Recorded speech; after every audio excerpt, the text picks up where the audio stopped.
Você provavelmente já ouviu alguma música viral dela em alguma rede social, sem nem mesmo saber de quem se tratava. Mas essa mocinha de apenas 1,5 m de altura tem mexido com o imaginário, principalmente do público masculino, aqui nos Estados Unidos. O nome dela é Sabrina Carpenter. E eu confesso que eu sei disso sem querer saber disso. A verdade é que eu não aguento mais ver ou ouvir algo sobre essa moça em todo lugar, contra minha vontade, é claro. Parece que as redes sociais tomaram como função esse ano esfregar tudo sobre ela na nossa cara. E se você ainda não viu nada a respeito, então se prepare que logo logo você verá. E o curioso é que mesmo com tanta exposição, tem muita gente que não faz ideia de onde ela veio. Ou porque ela está sendo empurrada goela abaixo com essa imagem extremamente sexualizada e apelativa que ela tem. A verdade é que Sabrina Carpenter é mais um fantoche da indústria. Toda a imagem dela foi montada para cumprir um propósito bem específico. E se você olhar com atenção, é até meio macabro. E eu vou te explicar tudo nesse vídeo. E o principal problema com a Sabrina Carpenter está em quem mais consome o seu produto. Os jovens, em especial meninas de 13, 14, 15 anos de idade. Todas elas crescendo com essa ideia de que ser desejada é muito mais importante do que ser respeitada. E é aqui que mora o problema. Nós não estamos mais em 2010. Fingir que isso é só marketing ou coisa de popstar é fechar os olhos para algo muito maior. E se você ainda acha que isso é exagero, então segura aí, porque o buraco é bem mais fundo do que parece. E apesar do que muita gente pensa, a Sabrina Carpenter não surgiu do nada. Nada ali foi por acaso, não foi sorte. Tudo foi construído aos poucos, com estratégia. A música dela mudou, o visual mudou, o jeito de falar, andar, performar, tudo foi moldado. A Sabrina que o público conhece hoje não simplesmente aconteceu, ela foi fabricada. Sabrina Carpenter, que hoje tem 26 anos, começou a cantar ainda quando criança, e sua paixão pela música era tão intensa que seus pais tiveram que construir um quarto à prova de som no porão da casa. Tudo porque ela já estava incomodando os vizinhos com suas cantorias. E aos 10 anos, ela já estava postando covers no YouTube. E nesse mesmo ano, ela ficou em 3º lugar em um concurso de talentos online ligado ao fã-clube da Miley Cyrus. Mas essa pequena conquista foi o suficiente para que ela chamasse a atenção de um diretor de elenco que a ajudou a iniciar uma carreira como atriz mirim. Ela então começou em papéis pequenos na TV, até que em 2014 ela conseguiu um papel em um seriado chamado Girl Meets World, do Disney Channel. Tinha que ser a Disney por trás disso, não é? Sabrina não conseguiu o papel principal, mas conseguiu o papel de melhor amiga da protagonista. E ela ganhou bastante destaque mostrando seu talento vocal, e é claro que a Disney não perdeu tempo e a contratou pela Hollywood Records e lançou seu primeiro single chamado Can't Blame a Girl for Trying. E sim, eu também nunca ouvi falar. Entre 2015 e 2019, ela lançou 4 projetos, mas nenhum deles foi particularmente avassalador ao ponto de fazer sucesso mundial ou até mesmo dentro dos Estados Unidos. Mas é claro que a Sabrina queria mais, afinal ela veio de um mundo que nos apresentou e moldou Britney Spears, Miley Cyrus, Selena Gomez, Demi Lovato, entre tantas outras. Já no fim da década, apesar de participar de uma série relativamente popular entre os jovens, ter 4 álbuns de estúdio e uma base de fãs mediana, a Sabrina ainda era desconhecida para a maioria das pessoas. E como ela tinha sede de sucesso e já estava ficando velha demais para os padrões de Hollywood, algo tinha que ser feito e rápido. E foi nesse momento que a indústria decidiu reconstruí-la do zero. Chega um momento em que toda estrela pop atinge um platô, especialmente aquelas que ficaram famosas ainda crianças, na Nickelodeon ou na Disney. E a grande maioria desses artistas que passaram por essas empresas tiveram que se reinventar totalmente para alcançar o sucesso que eles conseguiram hoje. E isso nem sempre foi uma coisa boa, como nós bem sabemos. E a indústria chama isso de desenvolvimento artístico. Às vezes é algo inofensivo, como fazer aulas de dança e canto, mas outras vezes envolve uma série de coisas, como cirurgias plásticas, muita pele à mostra e uns remédios controlados. E no caso de Sabrina Carpenter, eles seguiram bem o memorando. Remodelaram o rosto, afinaram o nariz, tiraram bochecha, aumentaram a boca. Foi uma reconstrução de imagem para transformar ela em um fetiche. Daquele tipo antigo que mistura uma carinha de boneca com pose de vídeo adulto. E quando a gente olha para o conteúdo das músicas, dos clipes, dos posters, quase tudo é sobre sexo. Mas não é da forma natural, adulta, genuína. É uma sexualidade fabricada, forçada, vendida como provocação, mas pensada unicamente para consumo. As letras das novas músicas da Sabrina Carpenter giram quase sempre em torno da mesma coisa. Insinuações sexuais mascaradas de trocadilhos engraçadinhos ou metáforas vazias, frases de efeito, mas que no fim não dizem absolutamente nada.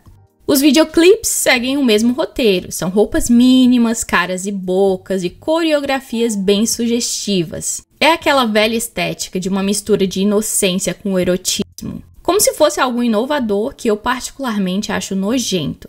E na prática isso é só mais uma repetição de um velho truque da indústria, que é transformar mulheres em objetos de fetiche disfarçados de empoderamento sexual. E para completar o que já vinha de ladeira abaixo há alguns anos, veio o mais novo álbum de Sabrina, que se chama Man's Best Friend, que em português é O Melhor Amigo do Homem. E o nome já é provocador, mas a capa do álbum, veja por si mesmo. Sabrina, baixinha, loira, sensual, aparece de 4, com um homem segurando ela pelos cabelos. E a imagem é clara, a mulher de 4 é a melhor amiga de um homem. E é claro que isso tem gerado muitos debates na internet. Há quem não se importe já esteja acostumado com esse tipo de coisa.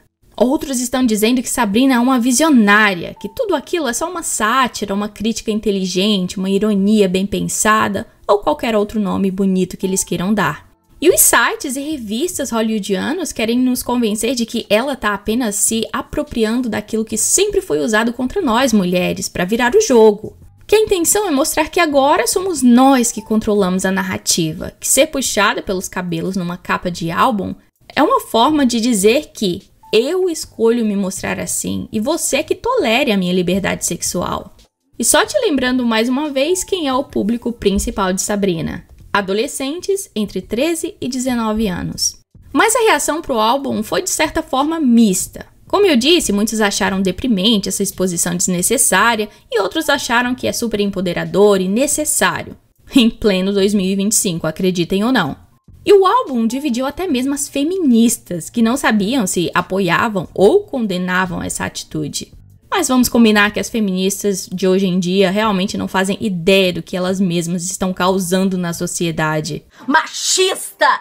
E como se não bastasse, os shows da Sabrina são a mesma coisa. Simulação de sexo ao vivo no palco, poses sensuais e frases provocativas, enquanto os fãs adolescentes assistem como se fosse a coisa mais legal do mundo. E se você acha que pessoas dessa faixa etária não podem ir aos shows dela, bom, então você não conhece a internet. Não precisamos ir a lugar nenhum para ver absolutamente tudo o que quisermos hoje em dia. Eu posso ir a qualquer lugar, ser quem eu quiser ser, sem sair de casa. E hoje em dia, até mesmo uma criança de 4 anos tem celular com acesso à internet. E aí você pode também pensar, para de ser mimizenta, tudo hoje em dia é motivo de problema para você. Mas é justamente aí que está o X da questão.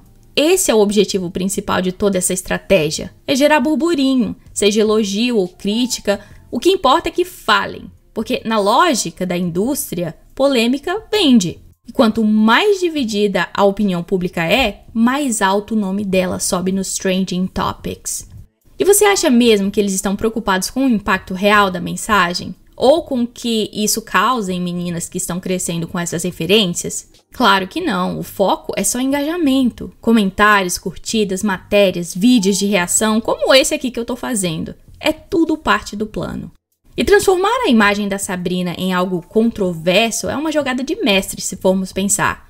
Porque enquanto uns defendem com unhas e dentes, outros se revoltam. Seja qual for o lado que você está falando sobre ela. E a Sabrina, consciente ou não, se tornou exatamente o que a indústria queria. Um produto, um fantoche que gera debate e, consequentemente, muito, muito dinheiro. Há algum tempo atrás, eu não aguentava mais entrar no Instagram. A cada 10 posts que eu via na aba Explorar, 5 eram falando sobre Sabrina Carpenter. E olha, sendo bem honesta, sem nenhuma intenção de diminuir o talento da moça, de verdade. Mas seria difícil para Sabrina Carpenter fazer tanto sucesso assim se não fosse essa apelação sexual. Você pode discordar de mim o quanto você quiser, mas nada muda o fato de que Sabrina Carpenter simplesmente não é tão talentosa assim. Ela não é uma ótima atriz, não é uma grande compositora e a sua voz não é impressionante. Ela é até afinada, tem uma voz doce, mas é uma voz super comum. Então, quando você não tem algo que te diferencie dentro de uma indústria tão competitiva como é Hollywood, só vai sobrar uma coisa para você, que é o apelo visual, sexual. E nós já vimos isso acontecer milhares de vezes, especialmente no Brasil. Quantos artistas não têm talento nenhum, não cantam, não dançam, não compõem músicas, mas são ótimos em trabalhar sua imagem e trazer a atenção para os seus corpos nus. Porque no fim, isso é tudo que sobra para oferecer. E nesse mundo de que só se vale o que se tem, vale qualquer coisa para chegar ao topo. E eu vi um vídeo da jornalista Candace Owens outro dia, que ao mesmo tempo que me fez rir, me fez refletir bastante, e foi por isso que eu resolvi fazer esse vídeo. Devils inside you, don't let them out tonight. I tell them it's just your culture. So it's just not for me. Like, I feel like I could do that. It's like talking a lot.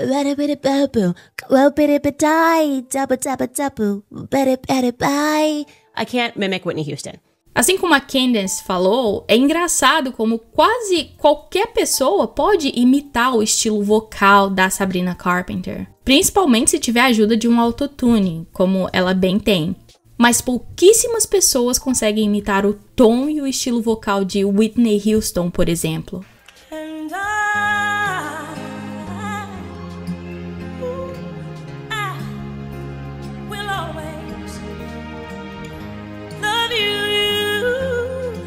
Aquilo sim era talento, talento vivo, nato, sem esforço nenhum. A Whitney não precisava usar o choque das letras sensuais e os trocadilhos com 50 sentidos diferentes para entregar uma boa música. E se ela não impressionasse com as letras das músicas, já que letras nem sempre definem uma boa música, ela compensava com os vocais incríveis que aqueciam o coração da gente. E tem muitas artistas que eu particularmente não gosto das músicas e nem da voz, mas que eu ainda assim admiro bastante. E a Sabrina Carpenter não é uma delas.